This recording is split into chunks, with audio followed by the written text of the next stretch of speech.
For generations, the dark underbelly of Macau and Hong Kong has been a stage for legendary figures whose lives were as brutal as they were fascinating. From the ruthless triad bosses who carved out empires with blood and cunning to the shadowy assassins who dealt death for a price, these stories reveal a world governed by its own unforgiving code. Today, we delve into the epic tales of Siu King Chu, the fearsome Big Two of Macau, and Tam-hung, the notorious 14K assassin, whose actions shaped the very fabric of the underworld.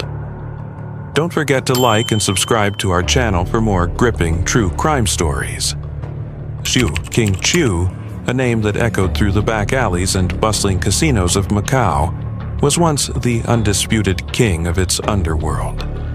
Before he carved out his empire, he was just a captain in the Zhongyi 6th Regiment, a splinter group of the Kuomintang army. When the political winds shifted, he found himself a wanderer, eventually landing in Macau with little more than his wits and a handful of loyal men. But these weren't just any men. They were disciplined, trained, and most importantly, armed with modern weapons that local gangs simply couldn't match. This gave Siu King Chu an immediate edge, and he wasted no time in exploiting it.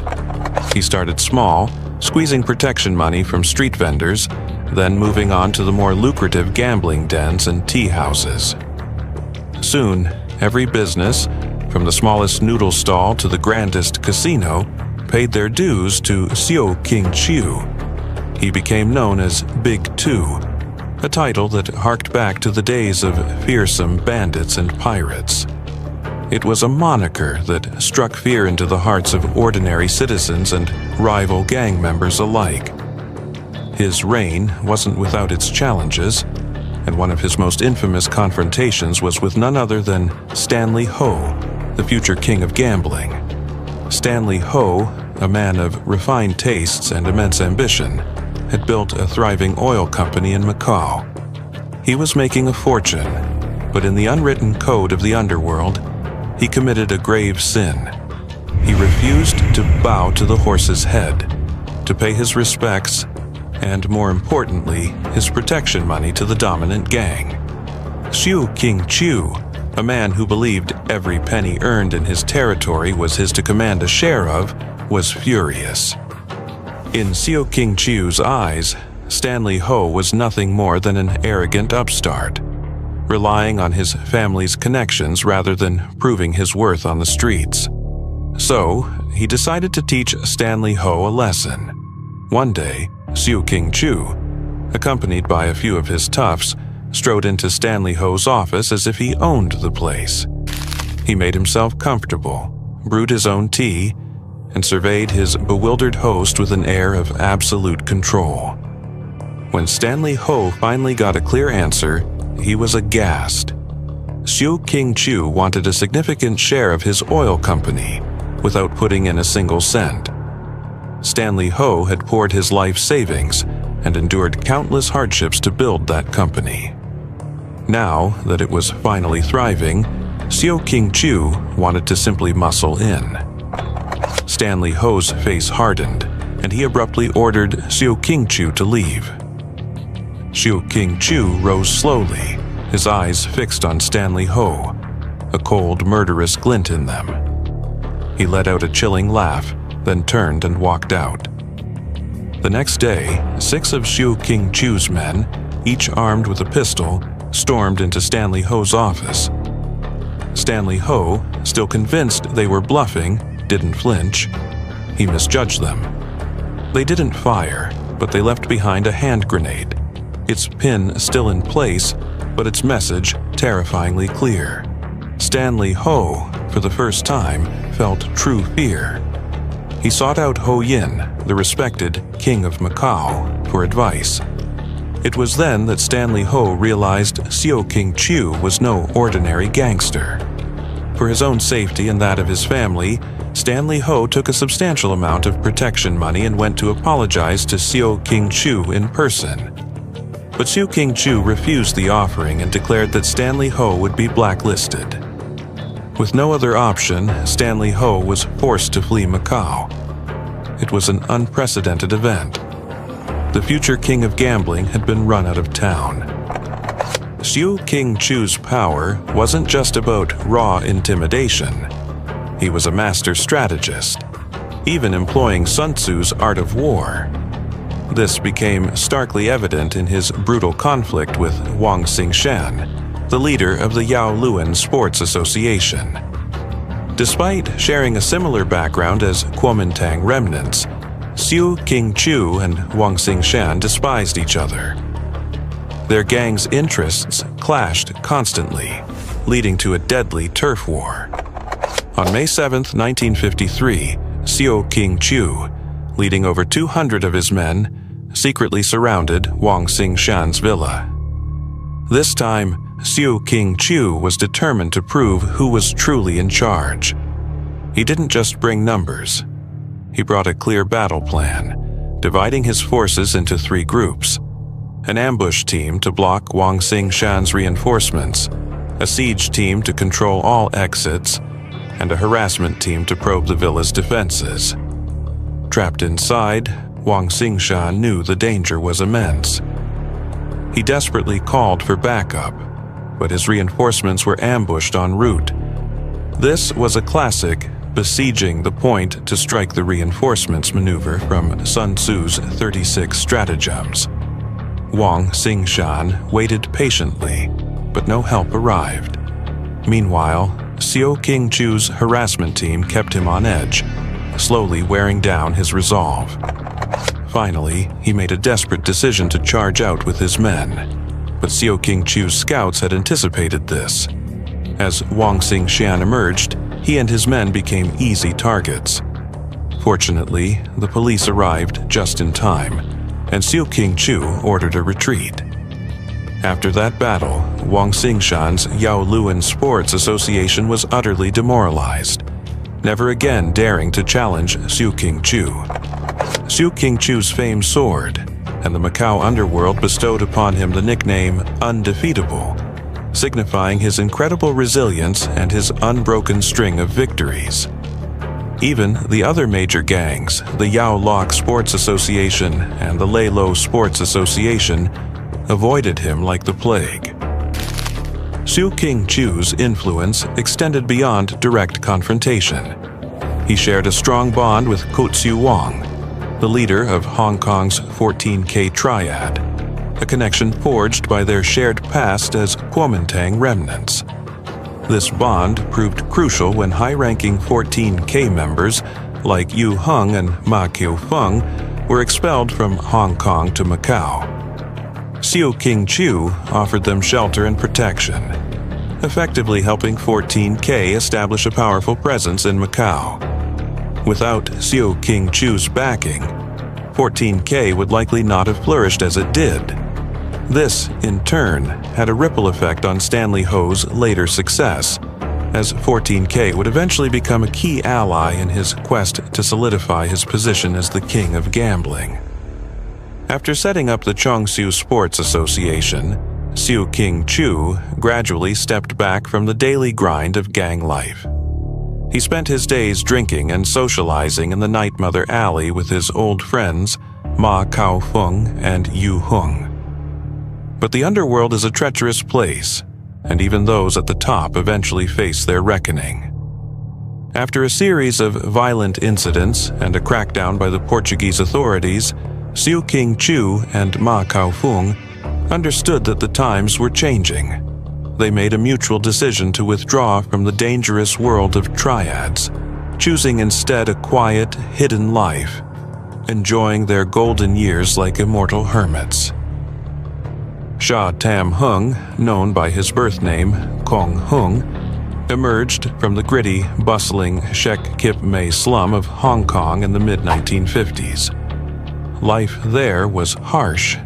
Simply surviving was a blessing, and education was a distant dream for most.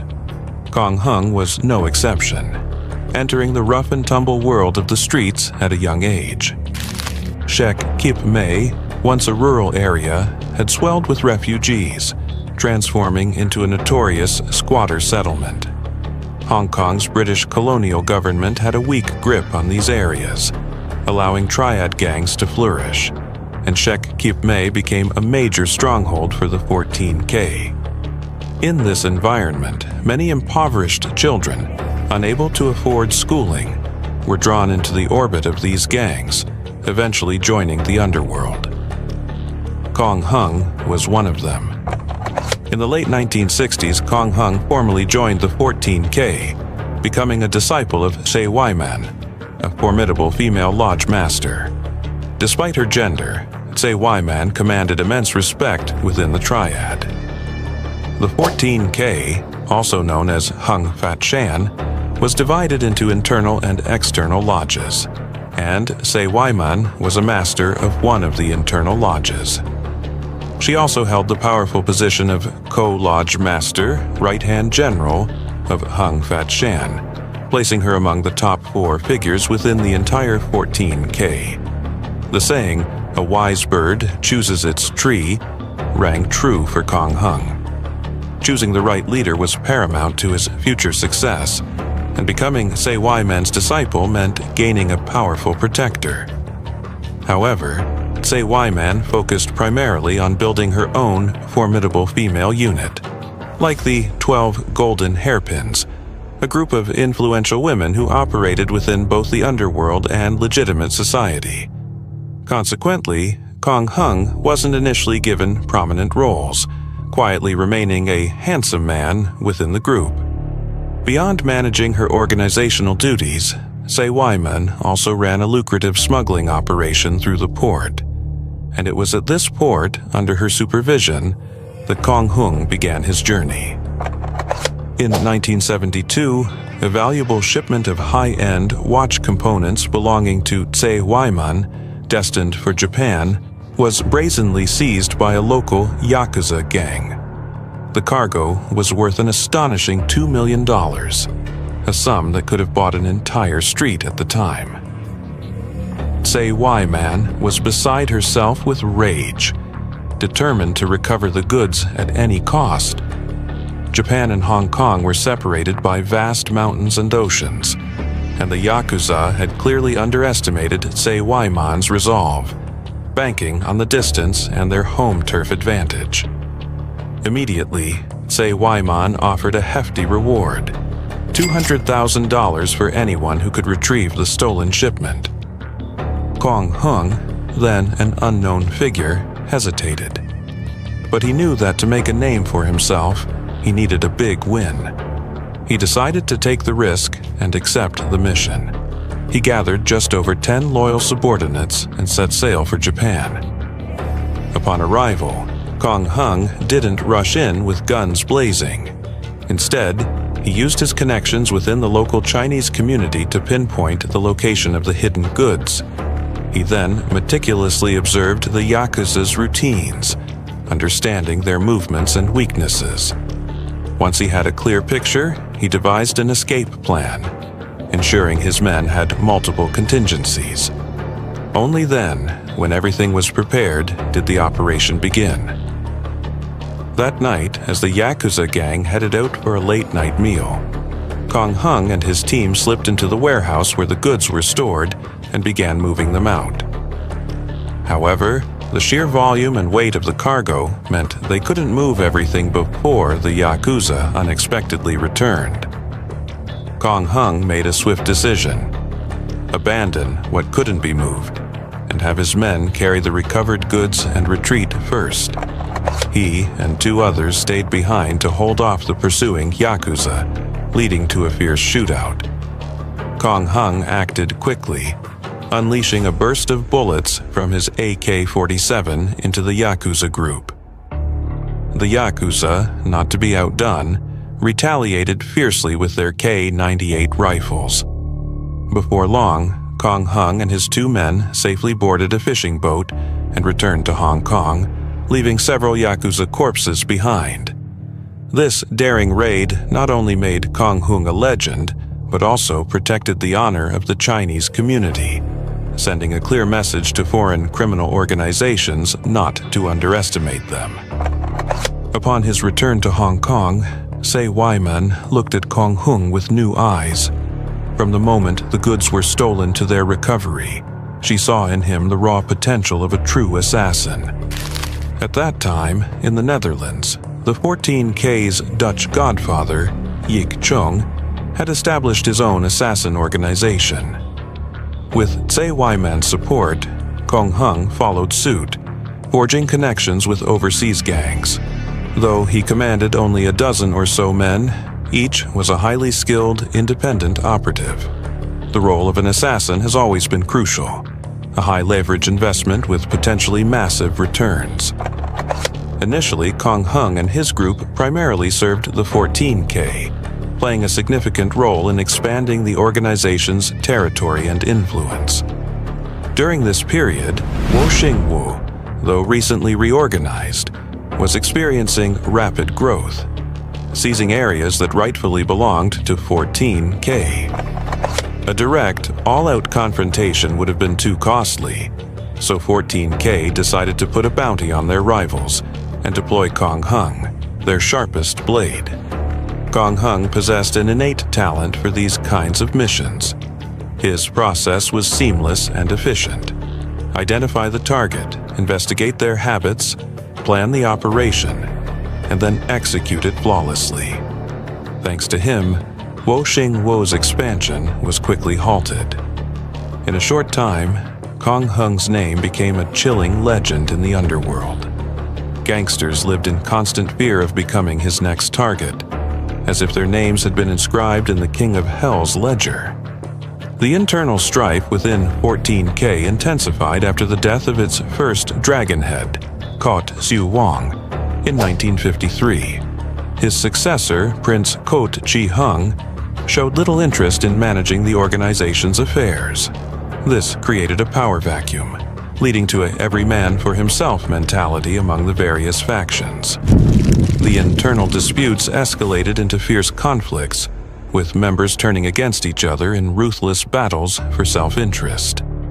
This weakened the 14K, transforming it from a cohesive unit into a loose collection of disparate groups, where loyalty and camaraderie became increasingly thin. Tam-hung, too, adopted this cold, pragmatic mindset. His targets weren't limited to rival gangs.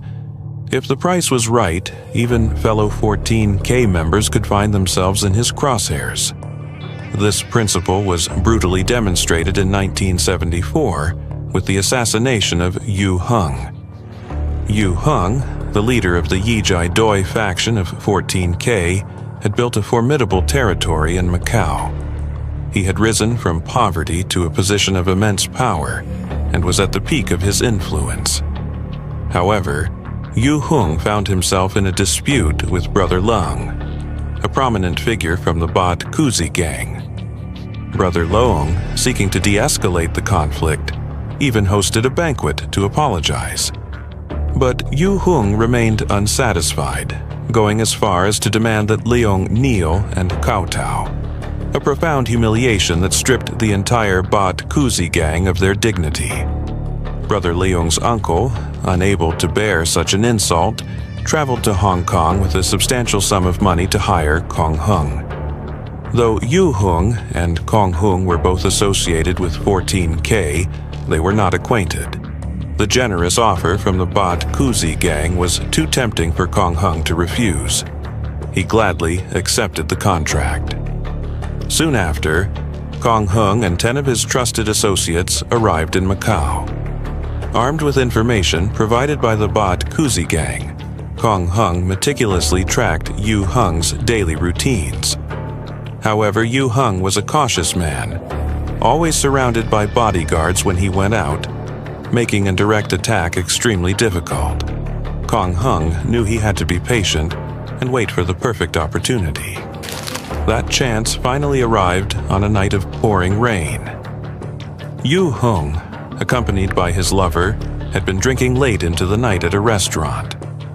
By the time they left, Yu Hung was completely drunk, his senses dulled. His bodyguards, for some reason, had left earlier. After dropping his lover off at her apartment, Yu Hung drove himself home.